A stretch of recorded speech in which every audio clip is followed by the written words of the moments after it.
The first weekend of March Madness is the greatest weekend of the entire year. In this video, we will recap all 16 games from day one of March Madness. Starting with game one, Mississippi State versus Michigan State. This was a battle between two defensive teams, with Michigan State getting the best of the Bulldogs, winning 69-51. Senior guard Tyson Walker had 19 on 7 for 12 from the field, and Michigan State was hitting their threes at a pretty impressive rate, going 10 for 23, when on the season they only averaged 6 a game. Star freshman point guard for Mississippi State, Josh Hubbard, struggled in this game, having 15 points on 6 for 18 from the field, but I'm honestly not too surprised. This is just how Tom Izzo teams perform in March. Game number 2, Duquesne versus BYU. BYU did not score for the first 5 minutes of this game, with Duquesne leading 38-30 at the half. The Dukes would hit a 3 and push that lead to 14 with 16:48 to go in the half, but BYU would come surging back, led by Jackson Robinson, who finished with 25, tying the game at 60 with 1:47 left. In the end, Duquesne would hold on, pulling off the 11-6 upset. BYU was actually the 17th overall seed in the bracket, which is good for the number 1-5 seed. But because they don't play on Sundays, the committee had to push them to a 6, and it ended up becoming their demise. Day Grant led Duquesne with 19 points. He also has one of the weirdest free throw stances I've seen, but you can't argue with it, as he is an absurd 94% free throw shooter. And lastly, LeBron's high school coach is the head coach for Duquesne, with Drew Joyce, his high school teammate, being an assistant. Our third game of the day was a 3-14 matchup between Akron and Creighton. Akron kept it competitive for the first half, but Creighton's offense was too much for them in the second, led by their three-headed monster in Baylor Shireman, Trey Alexander, and Ryan Kalkbrenner. Creighton shot an absurd 56.5% from the field and 58.8% from 3. This video is brought to you by StatHead. StatHead is your all-access pass to the Basketball Reference database, and it's also a search engine that allows you to answer questions about basketball history in seconds. I personally use StatHead in almost every single video of mine, including this one. For example, let's say you're wondering who has the most points in a single game in March Madness history. With StatHead, you can find that answer almost immediately. You can put a variety of filters on your searches, giving you some pretty interesting records. They actually just added college stats, and we'll have a couple more tools rolling out in the next couple of weeks that I'm really excited about. If you use code HARDWOOD, you'll get $20 off an annual subscription. If you prefer monthly, they're offering a free trial for your first month using the link in the description. They also offer some pretty cool discounts for students, military, and others. Check out StatHead today using the code HARDWOOD or the link in the description. Our first 2-15 matchup of the tournament, Arizona versus Long Beach State, smelled trouble for the Wildcats early on, but as most 2 seeds do, Arizona would figure it out, outscoring Long Beach State 44-30 in the second half and winning by 20. North Carolina versus Wagner, 16-1. To be honest, there's not much to say here either. Wagner kept it somewhat close in the first half,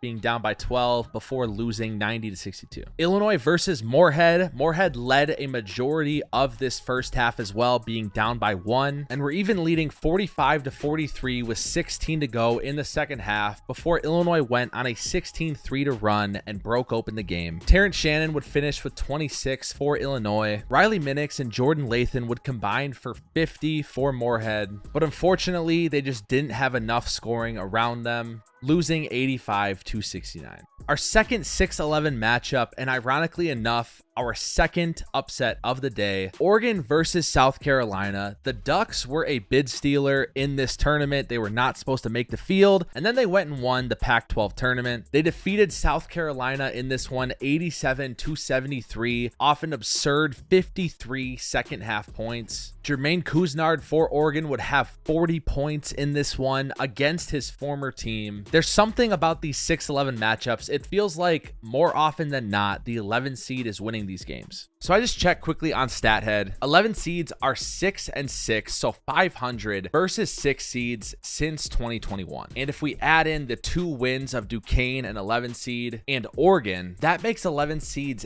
8-6. So above 500, that is pretty crazy when you think about it. This performance from Couisnard put him in elite company, being only the 3rd player in NCAA tournament history to have a 40-point game as a double-digit seed. The other 2 were Stephen Curry in 2008 and Wally Szczerbiak in 1999. This Oregon team reminds me of another Pac-12 team just 3 years ago who made an Elite 8 run as a 12 seed after winning the Pac-12 tournament and stealing a bid, the Oregon State Beavers. Our 8th game of the day took place between 7 seed Dayton and 10 seed Nevada. Even though they were the lower seed, Nevada was the betting favorite in this matchup, and with 7 minutes to go in the second half, that looked like a smart line. Nevada was up 56-39 over Dayton. The Flyers would then go on a 17-0 run, tying the game at 56 with 2:45 to go. After trading baskets back and forth, Nate Santos would hit 2 free throws for Dayton, and Keenan Blackshear's 3 would airball as time expired, completing the comeback for the Flyers. First round draft prospect DaRon Holmes would lead the way for Dayton with 18 and 9, giving us probably the most shocking game of the day up until this point. Game 9 was a 7-10 matchup between Texas and Colorado State. I'll be honest, this game was pretty boring. Colorado State had only 11 points at halftime, and only 100 points were scored total in this game. But I will say, if you didn't know, Max Abmas is the leading scorer for Texas. He led Oral Roberts in that 2021 Sweet 16 run as a 15 seed 3 years ago. So who knows, maybe he has another special run in him. Game 10 was by far the best game of the day. 3 seed Kentucky versus 14 seed Oakland. Oakland led a majority of the first half, in large part due to Jack Golke, a 6th-year Division II transfer from Hillsdale College, who had an absurd 7 threes in the first half. In the second half, this game was back and forth, and although Kentucky got an awful game out of their 2 star freshman guards in Rob Dillingham and Reed Sheppard, senior guard Antonio Reeves did everything he could to keep Kentucky from getting upset, scoring 27 points on 11 for 18 from the field. The last minute of this game was pretty wild. 2 free throws from DK Cole would put Oakland up 4 before Rob Dillingham would hit a pretty impressive 3, but the 14th seeded Cinderellas would answer DK Cole again with another 3, which would end up being enough. Oakland wins this game 80-76. It was an absolutely legendary and historical performance from Jack Golke, who finished the game with 32 points, going 10 for 20 from 3, almost tying the tournament record of 11 by Jeff Fryer of Loyola Marymount. Kentucky had the 5th offense in the country according to adjusted rating via KenPom, but it was the same story as it's been all season. They can't stop anyone on defense. And like I said, Reed Sheppard and Rob Dillingham both played pretty awful. And although right now they're both currently projected to be top 5 picks in the NBA draft, it's so funny how poetic March Madness is that a guy like Jack Golke can outshine those 2 players in a game like this. Only 8% of brackets on ESPN Tournament Challenge picked Oakland. And lastly, before we move on, here is a super cool quote that I think Jack had from his post-game presser. Appreciate it. We're not a Cinderella.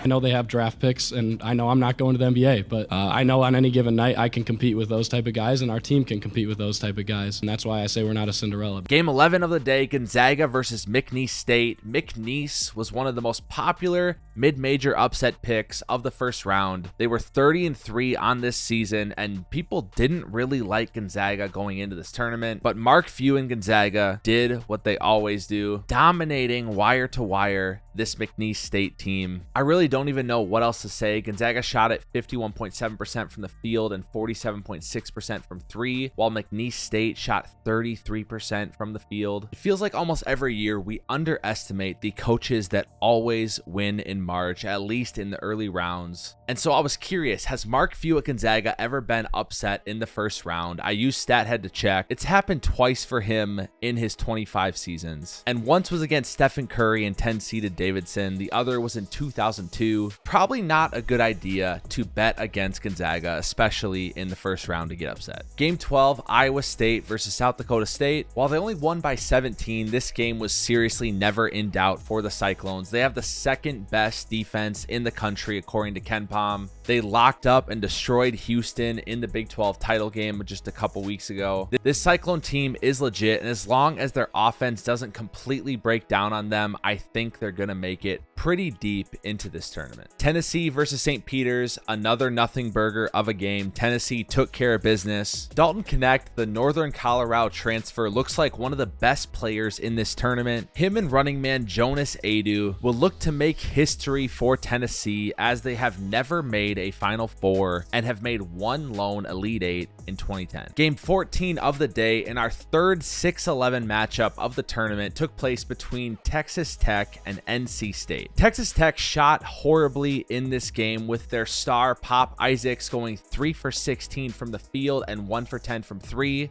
The Red Raiders overall shot only 38% from the field. The Wolfpack would take this one 80-67. They are one of the most interesting stories in the tournament right now. Another team, just like Oregon, who stole a bid by winning their conference tournament, and now they are headed to the round of 32. This also makes the 11 seeds 3-0 so far in March Madness, and if you refer to my record earlier, since 2021, 11 seeds are now 9-6 versus 6 seeds. Our final two games of the day both came down to the wire, starting with Kansas versus Samford. Samford was down by 20 in the second half, led by their star Achor Achor. Samford would crawl all the way back into this one, down 88-84 with the ball with 50 seconds to go. Kansas then scores with 30 seconds left before Samford's Jaden Campbell hits a 3, making it a 1-point game. And this is where the most controversial moment of the day takes place. Nicholas Timberlake thinks he has a breakaway dunk, but Samford's AJ Staten McCray makes one of the best chase down blocks I have ever seen, and the officials call a foul. Watch this replay. He does not touch him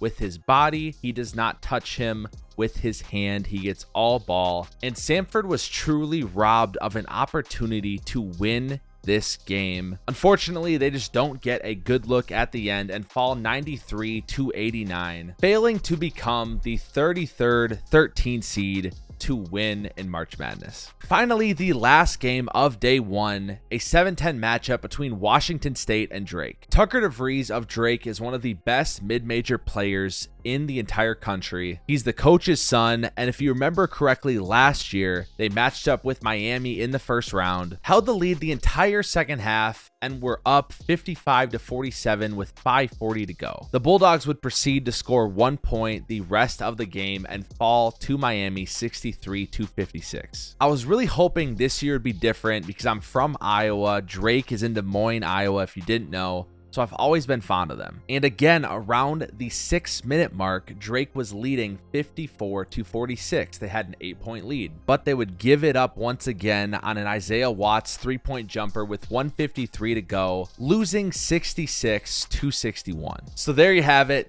Day one of March Madness, recapped and explained. Obviously, the highlight of the day was Oakland defeating Kentucky. All three 11 seeds winning was pretty cool as well, especially given their stories.